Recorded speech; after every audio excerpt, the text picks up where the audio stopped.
잘 지내셨습니까? 삶이 어떠셨는지 모르겠어요. 날씨가 갑자기 눈도 왔고요. 눈 오는 발렌타인데이였죠. 아주 로맨틱한 분위기가 되었습니다. 그죠? 어떤 분들은 발렌타인데이가 뭐야 하고 느끼지도 못할 만큼 바쁘게 한 주를 보내셨을 수도 있고요. 어떤 분들은 조금 여유롭게 한 주를 보내셨을지도 모르겠습니다. 어떤 분들은 급한 일이 있어서 굉장히 마음이 분주했을 수도 있고요. 컨디션이 좋지 못해서 참 힘든 시간을 보냈을지도 모르겠습니다. 근데 상황에 상관없이 변하지 않는 사실은 우리가 하나님의 자녀라는 사실. 그래서 우리 삶의 패턴이, 삶의 원리가 말씀에 뿌리를 내리고 있어야 한다는 사실입니다. 우리 잘 아시는 것처럼 예수님께서 그 말씀하셨죠. 누구든지 나를 따라오려거든 자기를 부인하고 자기 십자가를 지고 나를 좇을 것이라는 말씀하셨습니다. 그렇죠? 이게 예수 믿는 주님의 제자들의 삶의 원리잖아요. 두 가지죠. 자기를 부인하고 deny himself. 자기 자신을 인정하지 않습니다. 날마다 내 속에서 살아나는 죄의 속성. 십자가에 못 박는 겁니다. 우리가 거룩을 추구합니다. 거룩을 사모하고 거룩한 삶을 살기를 애를 씁니다. 그러나 그것이 우리가 거룩하다는 얘기는 아닐 수가 있잖아요. 그렇죠? 그래서 우리 죄송을 십자가에 못 박는 겁니다. 자기 십자가를 지고 take up his cross. 하나님께서 각자에게 맡기신 사명이 있다는 얘기예요. 그렇죠? his cross. 그것이 소중하니까, 그것이 귀하니까, 감사하니까. 그래서 우리가 우리에게 맡기신 사명 기쁘게 지고 갈 수 있어야 됩니다. 그런데 문제는 날마다 기쁠 수 없다는 얘기예요. 우리가 날마다 에너지가 훌 차가지고 흔히 말하는 에너지 만렙이 돼가지고 그래서 우리가 신앙생활하고 삶에서 승리하면 좋겠는데 그러지 못할 때도 있어요. 그게 사실입니다. 그리고 그게 어찌 보면 정상입니다. 십자가가 뭡니까? 지금 우리는 제가 눈에 앞에서 보겠어요. 십자가 혹시 목걸이 하신 분 계신지 모르겠어요. 십자가 귀걸이 하신 분 계신지 모르겠어요. 예뻐요. 성도의 표시 맞아요. 차 뒤에도 붙이고 다니잖아요. 차 앞에 걸어놓기도 하고. 근데 십자가가 원래 뭡니까? 사형도구잖아요. 걸리면 죽는 거예요. 거기 달리면 죽어요. 그러니까 우리가 맡긴 십자가가 쉽지 않다는 얘기입니다. 그렇죠? 죽을 만큼 힘 다해서 우리가 십자가를 져야 될 때도 있습니다. 그 길을 우리가 가고 있는 겁니다. 놀랍게도 여러분 옆에 계신 분들이 그 귀한 일들을 하고 계신 겁니다. 바울이 그랬잖아요. 예수 그리스도 사람은 거정과 욕심을 십자가에 못 박느니라. 못 박고 성령과 동행하는 삶을 우리가 살아갑니다. 실제로 성도의 삶은 정말 날마다 전쟁터입니다. 오늘 아침에 교회 오시는 동안에 혹시 댁에서 전쟁이 있었는지 없었는지 모르겠는데요. 그런 전쟁 말고 영적인 전쟁이 날마다 있습니다. 우리가 하나님의 말씀에 순종하여 성령님의 음성을 듣고 그 길을 따라가느냐, 아니면 내 속에서 끊임없이 불끈불끈 솟아나는 육신의 정욕과 죄악된 습관과 그런 언어와 행실들을 우리가 따라가느냐. 우리 이 싸움 하잖아요. 날마다. 하나님께서 사실 우리에게 요구하시는 굉장히 간단합니다. 하나님 잘 믿어라. 그죠? 정말 간단합니다. 우상 숭배하지 말고 하나님 잘 섬겨라. 짧고 너무 짧고 힘들겠네요. 짧고 명료합니다. 분명합니다. 그런데 이 짧은 이게 안 됩니다. 하나님 잘 믿어라. 이게 안 쉽습니다. 우리가 하나님 믿습니다. 잘 믿지 못하는 것 같아요. 하나님을 믿는데 하나님 말고 꼭 끊임없이 뭔가 하나를 뒤에 걸어놓고 우리는 믿고자 하는 그런 유혹을 받습니다. 하나님 믿고 하나님 외에 다른 것도 우리가 신뢰합니다. 오늘 우리가 처음 찬양했던 나의 모든 우상 다 내려놓는다고 고백을 하는데 다 내려놓을 줄 알았는데 돌아보니 자꾸만 뭔가 나오는 것 같아요.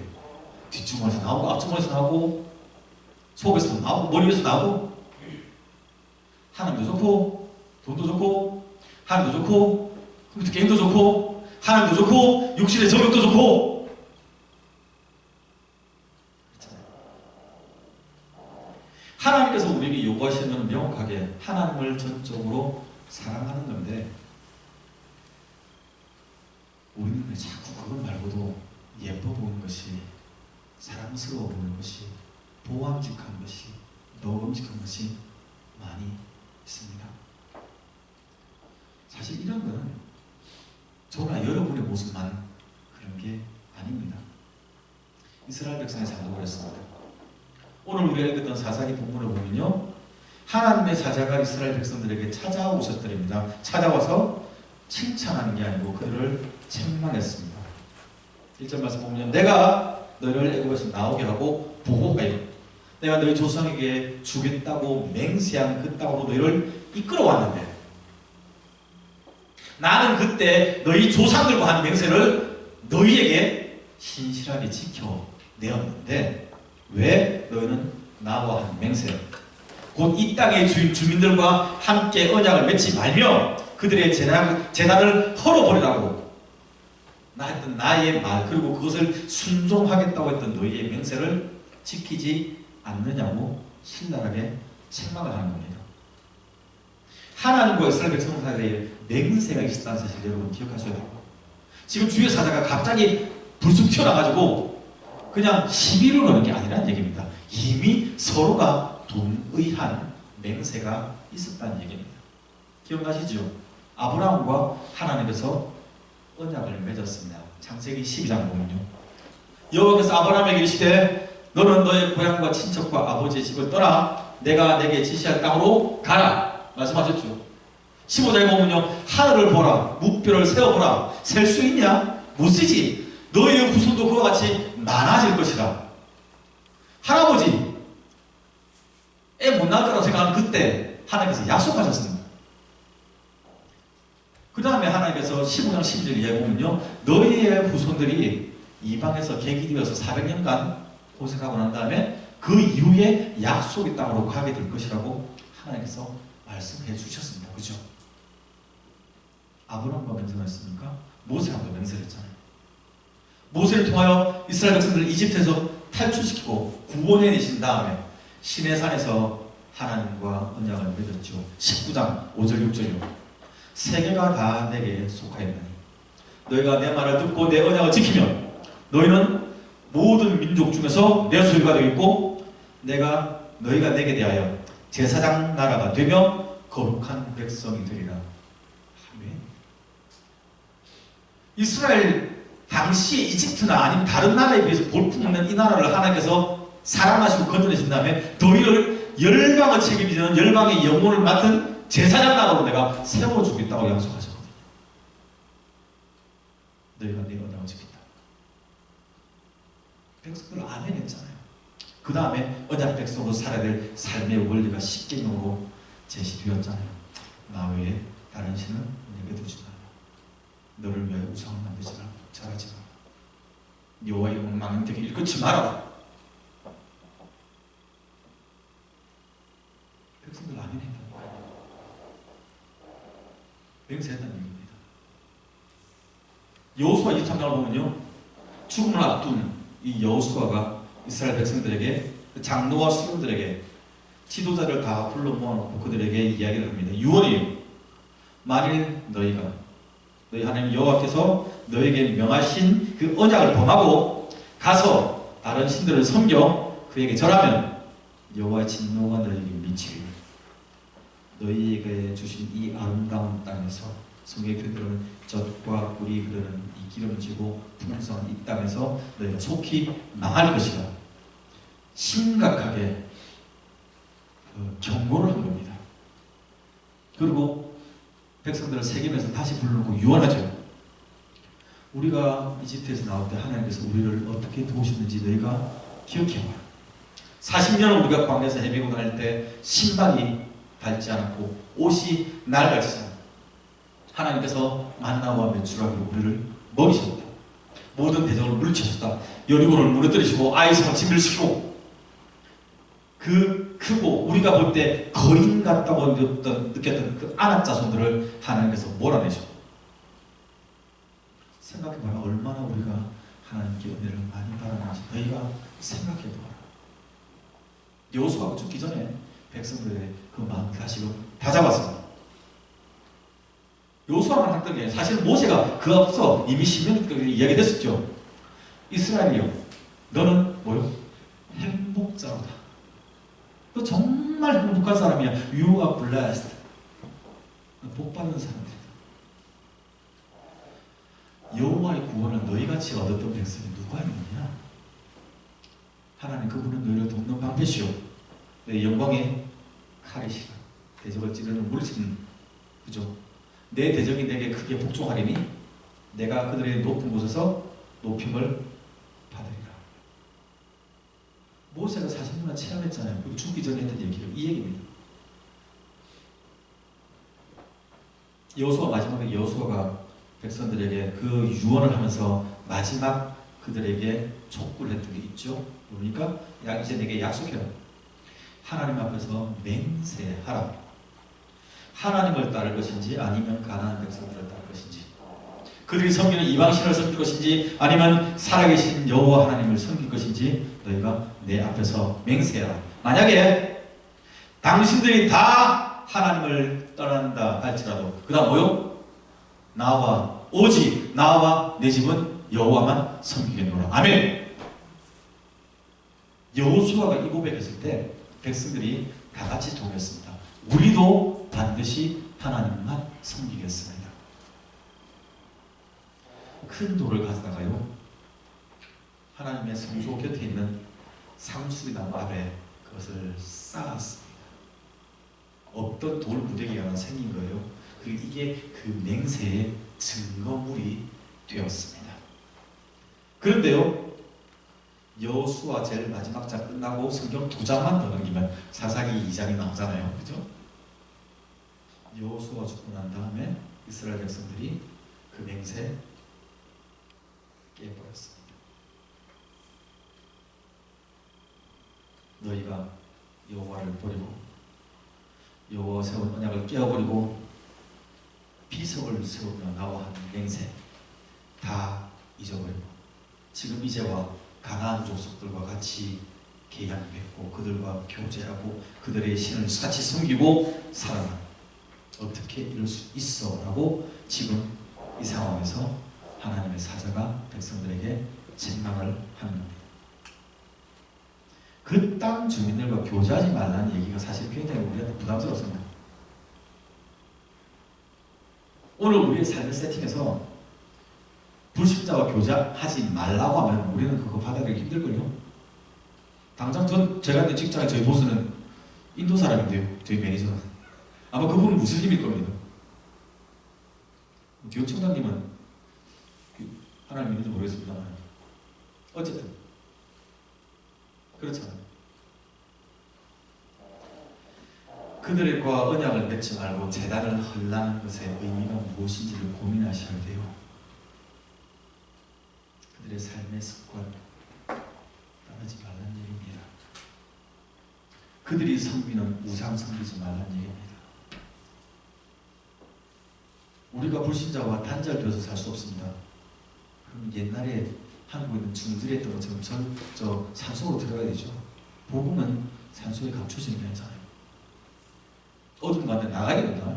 그러니까 우리는 불신자들에게 찾아가야 됩니다. 그러나 그들의 삶의 습관들 전혀 거침없이 거리낌 없이 불법 저지르고 남 해치는 것에 그것을 그냥 행하는 그들의 라이프 스타일 분명받아 그것이 옳지 않은 것이 명확한데도 내가 즐겁다면, 나에게 유익이 된다면 기꺼이 행해버리는 그러한 삶의 습관을 따르지 않아야 된다는 얘기입니다. 하나님의 자녀들, 하나님을 믿는다고 해놓고 하나님 아닌 다른 우상을 섬기지 말아야 한다는 얘기입니다. 멀티컬처럴 소사이티가 되다 보니까 하나님도 좋고 알라도 좋고 부처도 좋고 누구라도 믿기만 하면 인품이 좋아지고 누구라도 믿기만 하면 성격도 좀 죽어지고 선을 행할 수 있어서 궁극적으로 아무를 믿어도 극락, 천당 아니면 킹덤, 헤븐 좋은데 파라다이스 갈 수 있다고요? 아니요.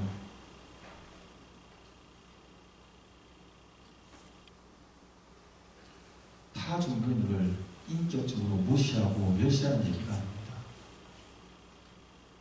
신자가 하나님 아닌다는 것을 섬겨서는 안 된다는 말입니다. 끊어내는 구별됨이 요구된다는 얘기예요. 이거 굉장히 어렵습니다. 왜냐하면 우리는 똑같이 연약한 사람들이거든요. 그들과 같은 성정을 가진 사람들이거든요. 그들과 같은 욕망이 있는 사람들이거든요. 그러나 우리에게 내가 주님의 제자이기 때문에 나는 이걸 하지 않아. 한국교회가 지켰던 좋은 점이 있죠. 술과 담배를 안 하죠. 여러분 술을 먹고 담배를 피우면 지옥 갑니까? 자신 없습니까?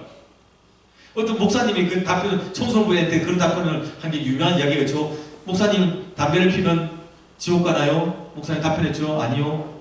주님을 빨리 만날지도 몰라요. 술 먹고 담배 핀다고 지옥을 가는 게 아닙니다. 그러나 우리가 하나님의 자녀가 되고 난 다음에 우리가 거룩한 삶을 살아가는 증거가 과거에 많이 술 마시던 그 문화에서 끊어낸 겁니다. 나 술 안 먹겠다. 몽롱하게 담배 피면서 멍 때리고 이상한 생각하는 거 하지 않겠다 끊어내는 겁니다. 담배 속에 포함된 뭐 수천 가지의 발암물질 때문에 건강에 좋아서 담배를 안 피우는 게 아니고 신자됨의 증거가 우리에게 요구된다는 얘기입니다.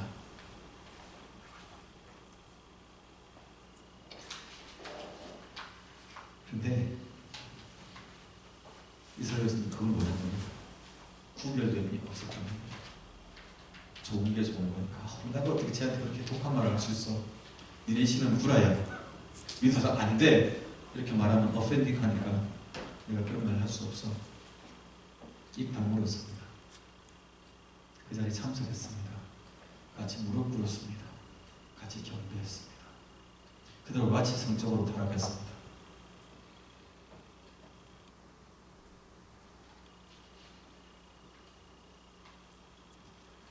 오늘 본문에서 주의 사장은 뭐라고 합니까?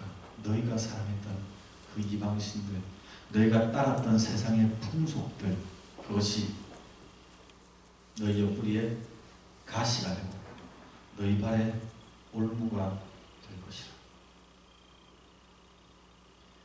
그들이 사랑해서 품었던 것들, 그들이 좋아해서 걸어갔던 그 길이 뻘맛이었고 그들의 삶을 망가뜨리는 파멸의 길이 되게 하겠다는 말입니다. 그들이 품었던 사랑했던 것들이 이방 여인이, 우상들이, 물질이, 명예가, 육신의 욕망이 그들을 찌르는 가시가 되어서 그들의 삶을 괴롭게 할 것이라고 주님이 말씀하셨던 겁니다. 그게 좋은 줄 알았어요. 그게 복받는 길인 줄 알았어요. 그게 성공인 줄 알았다는 얘기입니다. 그런데 주님께서 말씀하시는 게 그게 성공이 아니고 그게 너를 넘어뜨리는 너의 가시가 될 것이다.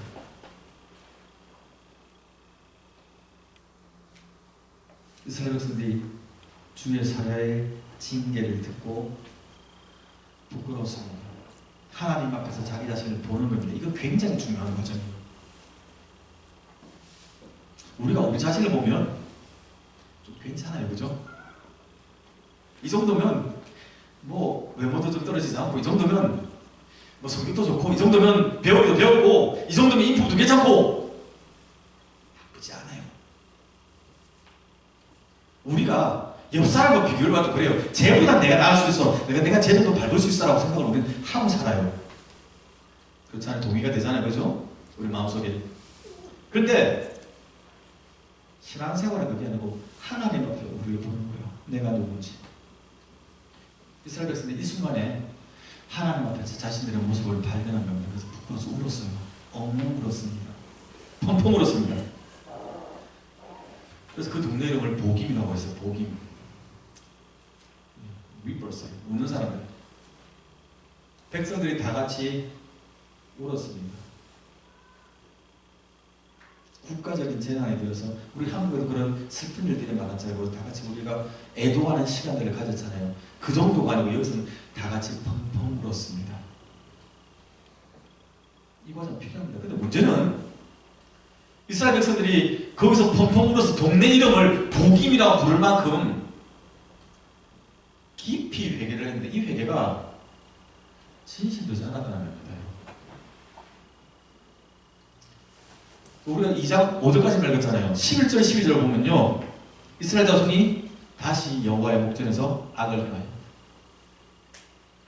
2장 앞에 이미 악을 행해서 바알 섬기고 아세라 섬겼던 겁니다. 다시 지금 악을 행하여 여호와 하나님을 버리고 그들의 조상 여호와 하나님을 버리고 다른 신들 곧 그들의 주위에 있던 백성들의 신들을 따라 그들에게 절하며 여호와를 진노하시게 했다고 성경이 고발하고 있습니다. 하나님의 음성을 들은 거예요. 여러분 삶 가운데 하나님 주의 사자가 찾아와서 말씀하신 경험이 있습니까? 그런 경험은 굉장히 특별한 경험입니다. 영적인 체험이 있었다는 얘기예요. 그래서 회개하고 눈물도 흘렸는데 그게 얼마 못 갔다는 얘기입니다. 여전히 죄악을 끊어내지 못하고 죄악에서 같이 뒹굴고 살았습니다. 그러니 하나님께서 제일 처음에 그걸 말씀하시고 애시당초 딱 그 재단을 헐어버려라, 끊어내라, 교제하지 마라고 말씀을 하셨던 겁니다. 하나님은 우리를 잘 아시니까, 못 끊어낼 줄 아시니까. 여러분, 하나님께서 우리에게 가시를 주실 때가 있습니다. 때때로 우리를 굉장히 괴롭게 하는데 콕콕 찌릅니다. 뭐만 콕콕 찌르는 정도가 아니라 정말 꼼짝도 못하게 할 때가 있습니다. 저희 강아지가 어제부터 갑자기 애가 걷기를 이상하게 했습니다. 지금 내 병원 데려가야 될 것 같은데요. 불안. 멀쩡하게 갔다가 지금 잘 못 걸어요. 뭔가 문제가 있는 거예요. 찌르게 되면 있으면 우리의 삶이 정상적으로 이루어지지 않습니다. 왜 하나님께서 육체의 가시를 주십니까? 바울의 경우는 그것이 안전장치였죠. 고린도서 10장 7절에서 말했죠. 여러 계시를 받은 것이 지극히 크므로 나를 내가 스스로 교만해지지 않게 하기 위하여 내 육체의 가시, 그 다음 뭐요? 곧 사탄의 사자를 나에게 주셨다라고 이야기를 하죠. 그 이유는 나를 쳐서 너무 교만하지 않게 하기 위해서 주셨다라고 이야기를 합니다. 바울이 지금 그 자신을 찌는 육체가 지금 사탄의 사자라고 얘기를 합니다. 그만큼 그게 컸다는 얘기입니다. 우리 교회들 아마 들었을 거예요. 여러분 다 들으셨을 거예요. 워낙 그 설교, 그 부분이 유명하니까. 바울이 정상적인 사역을 하지 못할 만큼 그게 걸림이 됐던 겁니다. 하나님께 3번이나 기도를 했잖아요. 하나님 제발 이것만 좀 해주세요. 요 문제만 해결해 주시면 제가 정말 죽을 똥 살 똥 하나님께 충성할게요. 하나님께서 못된 교회 있잖아요. 어떤 때는 우리 육체가 그만큼 독할 때가 있습니다. 주일날 교회로 오지 못할 만큼, 하나님을 찾지 못할 만큼 우리를 괴롭게 하는, 어렵게 하는 문제일 수 있습니다. 물론 그래도 교회 나와야 되죠. 우리의 문제를 어제 풀겠습니까? 하나님께 풀어야 되는데, 믿음 약한 사람들이 뭐 교회를 못 나와요. 그러고 나면 문제가 너무 크니까.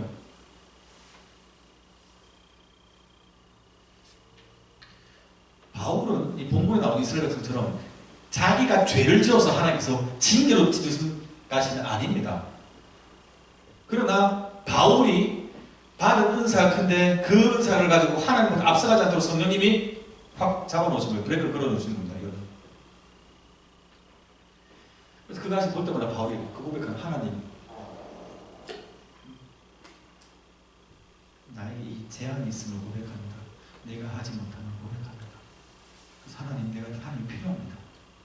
요게 나를 붙잡아서 나를 임파서블 하게 만드니 하나님께서 나를 붙잡으셔서 여기서부터 건져내셔서 가능하게 해주세요 하고 하나님께 매달리는 도구가 되었습니다. 바울이. 그죠?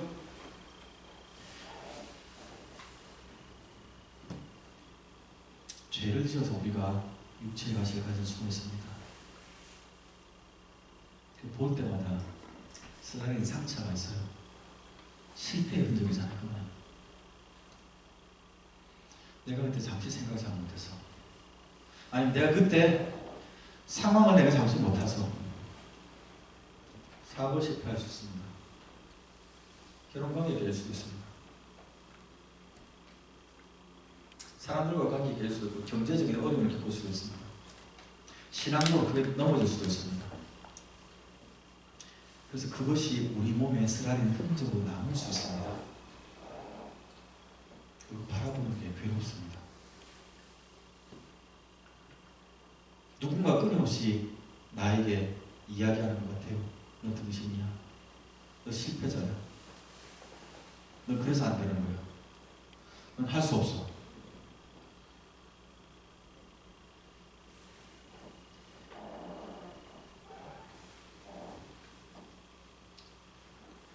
어떤 사람은 그래서 모세처럼 미디안 광야로 숨습니다.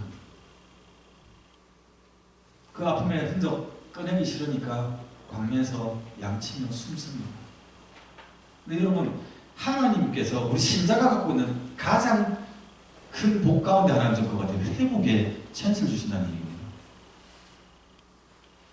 저나 여러분 다 실패하고 넘어지고 깨진 상처를 가지고 있습니다. 근데 그 하나님이 그걸 보고 너는 옛날에 사고 쳤던 전과 3번, 전과 6번, 전과 12번 하고 도장 찍고 정죄하시는 게 아니라 너같이 나쁜 놈은 내가 그래도 여전히 사랑한다고 품어주시는 거죠.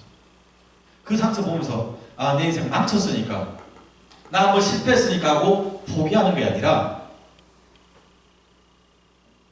하나님 이 모습 이대로 받아주시니 감사합니다 하고 나오는 게 신앙의 모습입니다. 신앙의 모습이죠.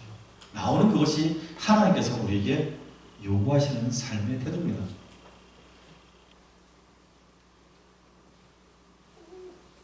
여러분 점검하셔야 돼요. 우리에게 무슨 가시가 있는지.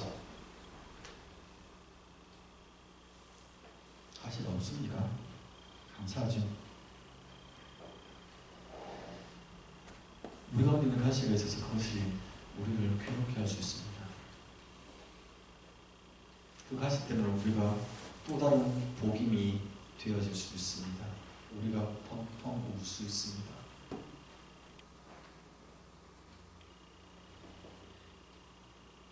여러분이 고통받는 그 가시가 만약에 여러분이 잘못한 죄의 결과라면 그 가시가 마지막 가시 되기 축원합니다.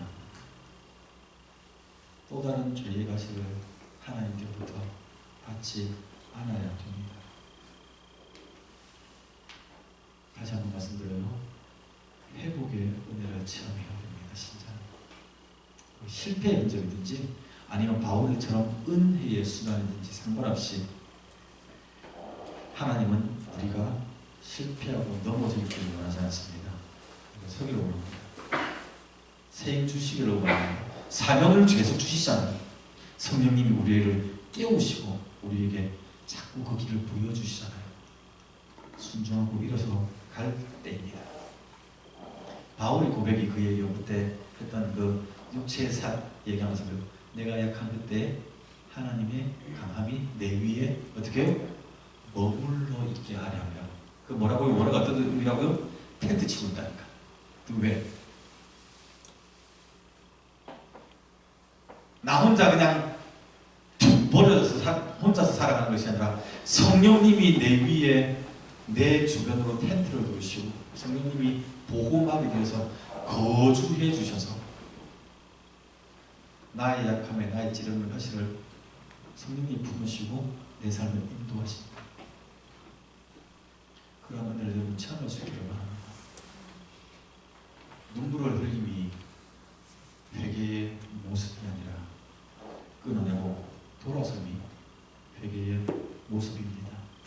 주님께서 여러분을 누구 닦아주실 거예요.